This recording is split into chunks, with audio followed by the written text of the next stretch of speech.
Well, on the back of the protected beliefs video, you all raised some really interesting comments and queries, which I will attempt to answer with the caveat that a lot of people find the supposed test quite incoherent in itself and inconsistent. But a couple of points. I mean, first of all, there's that sort of tension between it's meant to protect innate faith-based beliefs as opposed to opinions based on logic and rationality, but it doesn't.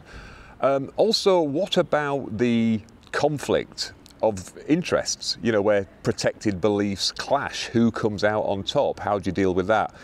And also, some people raise some issues that are more really about what we call protected characteristics, although there is some overlap. But first of all, to the first point, there's this idea, like I say, that it was meant to protect beliefs that people just can't be persuaded out of because they hold them just innately. It's like, this is an essential part of what I believe. You can't talk me out of it because it's not evidence-based.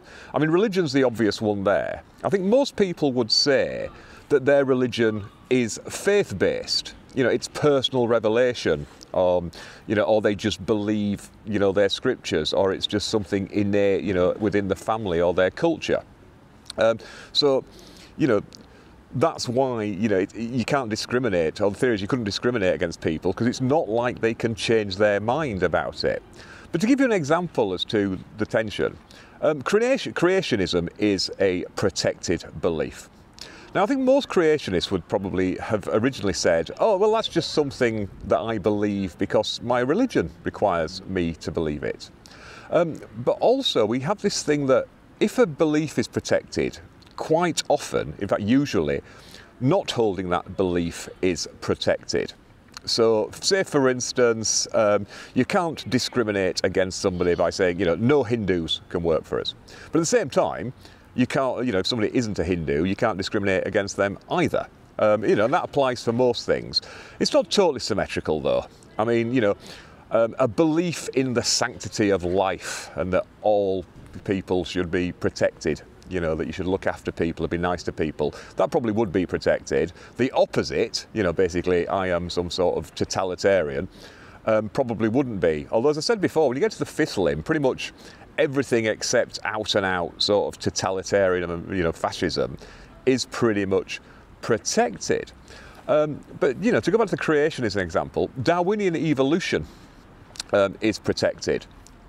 Partly because that's the opposite of creationism, but also it's just something people believe. However, I think most people who believe in evolution would say they have come to that conclusion based on the evidence. So theoretically, that should rule out, that being a protected belief, but it doesn't.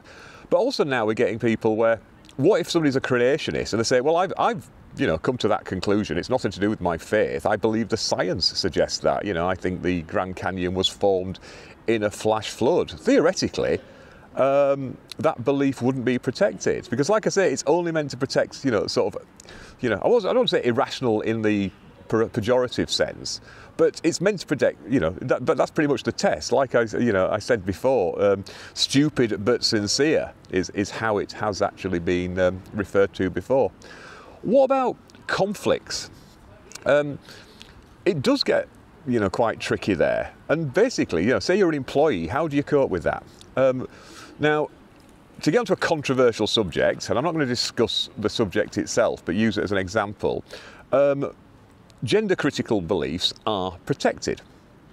But what if you get somebody who says, well, as part of my beliefs, I don't want to use pronouns that I don't agree with. But also, sort of trans rights is a protected belief, but also gender and gender assignment is a protected characteristic. So you can't discriminate against somebody on that basis, and that includes subjecting them to, unfair treatment or unequal treatment, or, allowing them to be bullied at work. So how do you compromise there? I mean, one solution people have suggested is that, well, if somebody's uncomfortable using pronouns, they just use the person's actual name. But what if, it's a name, you know, they don't approve of the name. Somebody's chosen a name to go with their, so, well, I won't say new gender, because people would say, well, no, it's gender affirmation. It's always been, you know, dead naming and all that sort of thing. But what do you do there?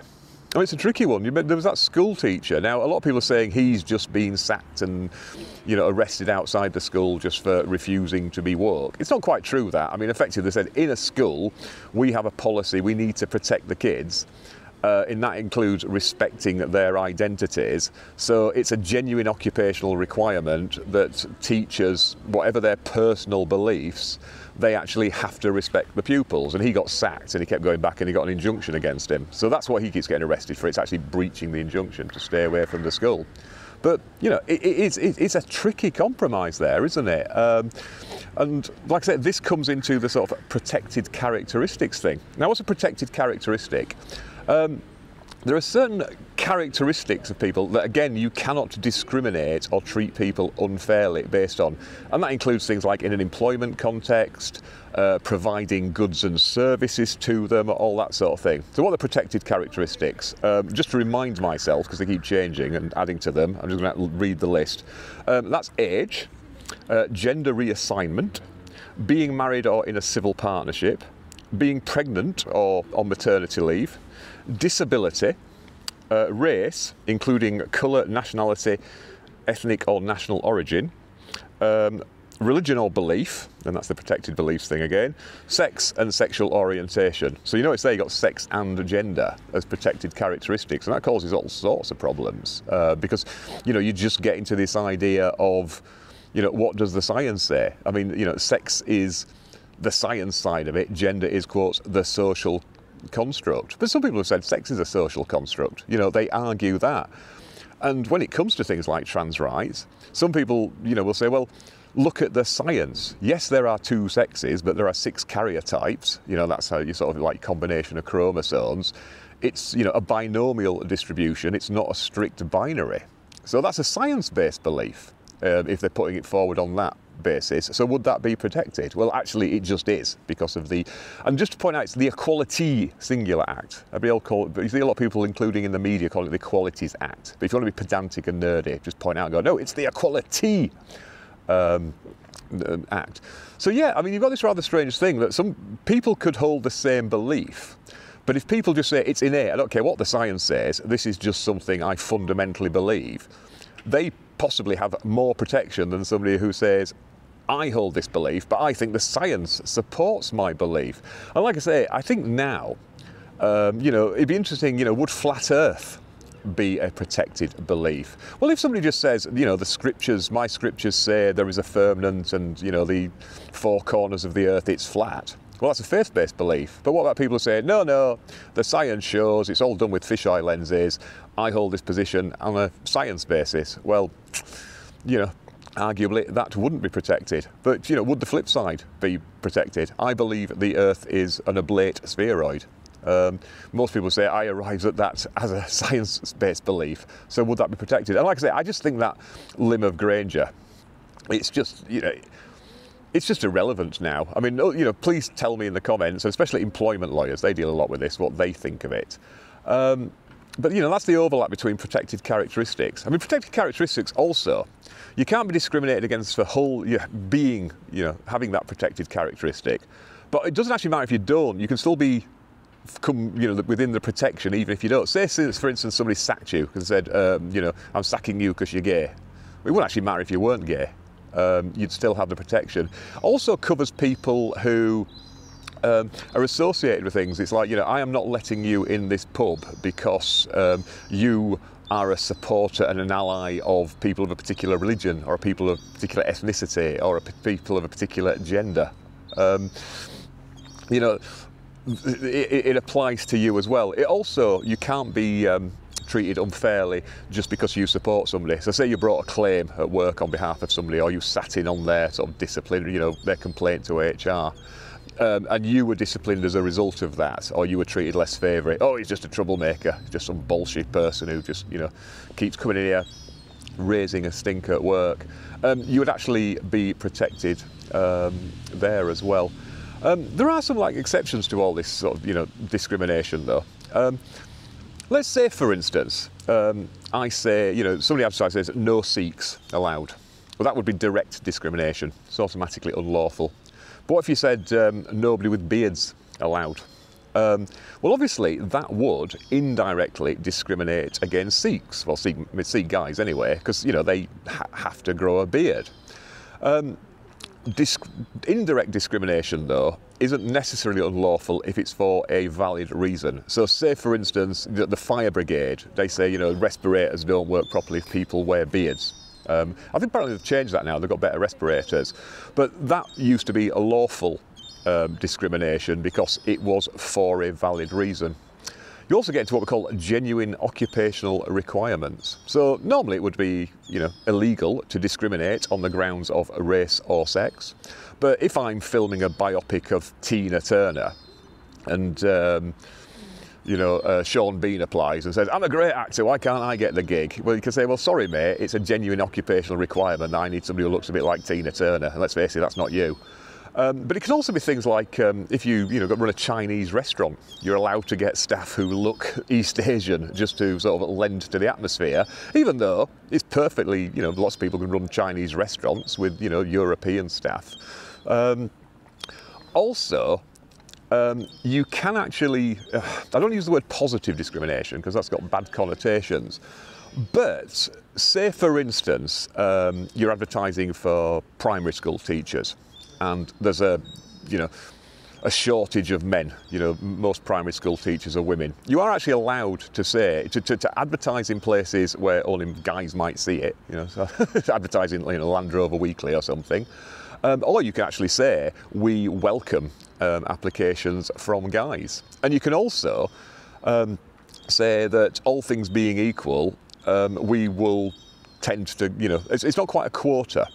Quotas are arguably illegal in this country, but what you can say is if you've got two candidates equally qualified, you know, but you're short of one particular group, then you can actually weigh that in their favour. So if you say, I mean, I suppose, like, you know, it's like a football team. Let's say you've got two equally qualified wingers, both great. But one's right-footed and one's left-footed, and everybody else on your team is right-footed, then you can prefer the left-footed person. Now, obviously, right and left-footed isn't protected, but that's the rationale behind it, that to sort of equal things up, then you can take that into account. But it all gets like really, really complicated. Now, sorry, some seagulls have just decided to be very squawky in the background. But yeah, like I said, these are all sorts of complicated issues that crop up. And no doubt in the comments you'll have further queries about these. But like I say, a lot of this is because you're trying to juggle competing rights. I mean, often we say, oh, rights aren't finite. It's not like it's just one pie that we have to divvy up, and if somebody gets a bigger piece of the pie, somebody else gets a smaller piece. But sometimes there is that. There are genuine conflicts of interest. And, you know, how do you resolve them? And this is something like, you know, employment lawyers and HR people have to juggle with a lot. But there you go. Where am I today? I'm just at the back of Truro Cathedral. I actually initially went up to shoot this in a really pretty park. I spent ages framing a shot with a bandstand and this really nice foliage Spitfire and everything. And just as I got all settled, the guy started doing the leaf blower thing. So I was like, I think I was fated. So in the end, this was the quietest place I could find, notwithstanding the extremely noisy seagulls. It's a very pretty cathedral. I'll try and get you a little bit of B-roll of it. I don't think it's actually quite the newest cathedral in this country. I think it's the newest Anglican cathedral, but it's relatively recent. It's 1888 it was finished, and it was more or less crowdsourced. Truro and Falmouth had big rivalries to which was the most important city. So Truro crowdfunded a cathedral so they could go, well, we've got a cathedral now, that makes us a city. Actually, it doesn't necessarily automatically do it. I'll have to do a video on what qualifies, you know, how you qualify to be a city, because it's actually quite interesting and quite counterintuitive. But it is a lovely, lovely building. Although down here, a lot of things get called three spires, because this cathedral, everybody says it's got three spires. It's actually got four. And I will actually get that because it incorporated the old St Mary's Church that used to be on this site, and that had its own spire, so I think it should be four spires. And also, it's really pretty from most angles, apart from one bit behind me that looked like the council built it. But there you go. I'll welcome your comments on this because I think this is a topic that can run and run.